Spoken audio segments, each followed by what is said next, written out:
This is Optimal Finance Daily, episode 1923, Raising Consumer-Conscious Teenagers in an Age of Excess, by Joshua Becker of BecomingMinimalist.com. And I'm your host and personal finance enthusiast, Diana Merriam. Welcome back to another bonus episode for the week, this time from Optimal Relationships Daily, talking about consumerism and teenagers. So with that, let's hear this one from Optimal Relationships Daily as we optimize your life. Raising Consumer-Conscious Teenagers in an Age of Excess, by Joshua Becker of BecomingMinimalist.com. Quote, "We always pay dearly for chasing after what is cheap," end quote, by Alexander I. Solzhenitsyn. 6 years ago, we sold, donated, and discarded most of our material possessions. It was a decision based on discontent with our current lives. We were tired of living paycheck to paycheck, never able to get ahead, and we were growing weary of all the time, energy, and effort our material possessions were draining from us. We realized we had too few resources left over for the things most important to us. Not only were our possessions not adding joy to our lives, they were distracting us from the very things that did. Since embarking on this life-giving journey, we have found this lifestyle resonates with most people who are introduced to it. Most of us know we own too much stuff. We've seen the pursuit of minimalism transform the lives of young couples, parents, and older generations. But one of our greatest desires is to also inspire teenagers to become conscious consumers and build a better life by owning less. There are, of course, significant challenges in reaching teenagers with the message of owning less. Our world grows increasingly materialistic. Teenagers value acceptance and conformity with their peers.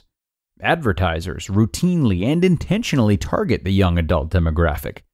Teenagers are beginning to explore their own decision-making, and as a result, they are often less likely to value input from others, particularly parents. The challenges are formidable, but we also recognize the benefits of reaching students with the message of conscious consumerism. Many of their significant decisions are still ahead of them. The message of simplicity helps equip them to make wise ones. They are not in debt yet. As a result, they are not held captive under the weight of creditors, especially housing, cars, and student loans. Their spending habits are not yet formed. They are definitely being shaped, but are not fully determined. We must recognize the challenges before us, but as parents ourselves, we also understand the importance of sparing our teenagers from decades of financial burden and empty promises of fulfillment. We recognize an important opportunity to inspire teenagers to pursue lives of greater value. As parents, mentors, and community members, consider embracing these 10 important tips for raising consumer-conscious teenagers in an age of excess. Number 1. Model simplicity. The cliche rings true. Life lessons are better caught than taught. The first and most important step in raising minimalist teenagers is to model for them the joys and benefits of intentionally living with less. 2.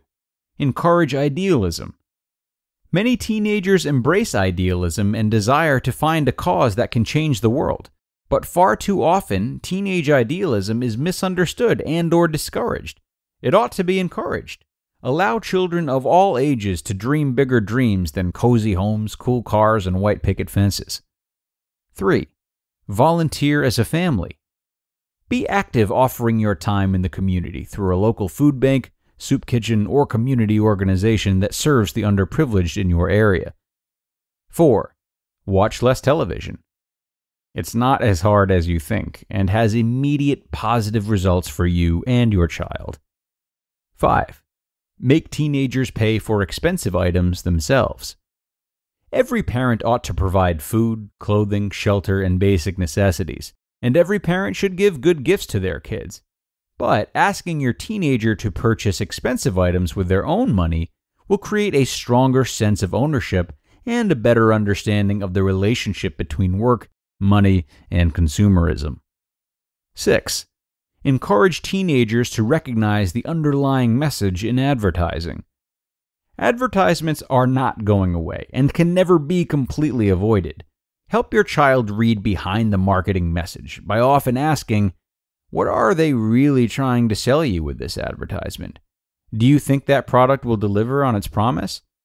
If luck is in your favor, it can even become a fun little game in your family. 7. Find an ally. By the time your children have reached the teenage years, your role as a parent has changed significantly. In most families, teenagers are beginning to express independence in their relationship with their parents. But that doesn't mean they'll never listen. Find an accompanying voice in your community that subscribes to your values and provide opportunities for him or her to speak into your teenager's life. 8. Discourage entitlement in your family. Oftentimes, as parents, we work hard to ensure a significant advantage for our children by providing for them at all costs. But as we do, we equally run the risk of not preparing them for life by neglecting to teach them the truths of responsibility.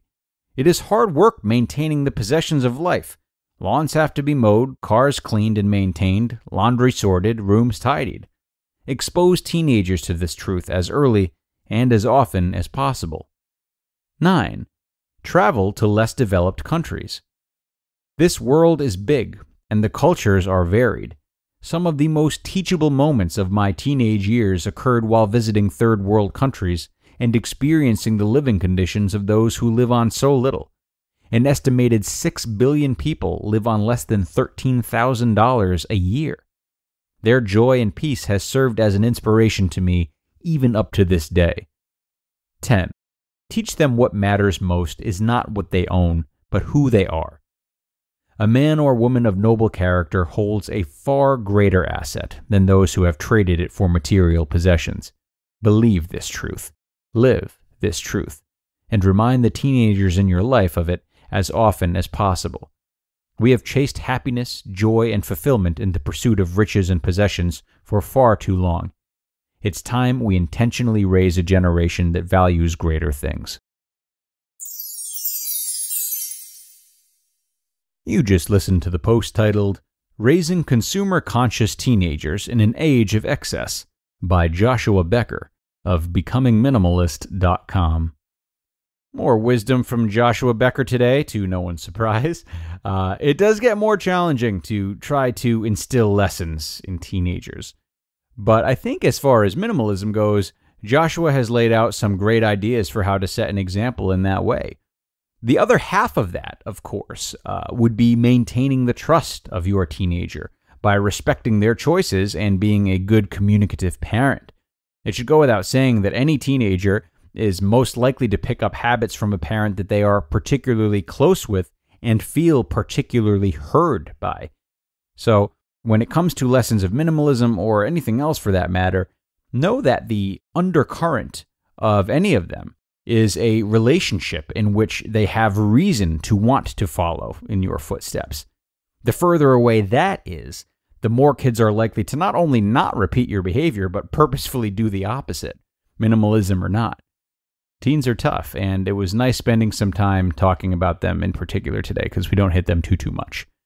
But we are done for this one, and sadly, we are done for the week. I appreciate you sticking with me this week, guys. Go take yourselves a Greg break for a weekend, and I will see you again on Monday with more wonderful relationship-oriented content and where your optimal life awaits.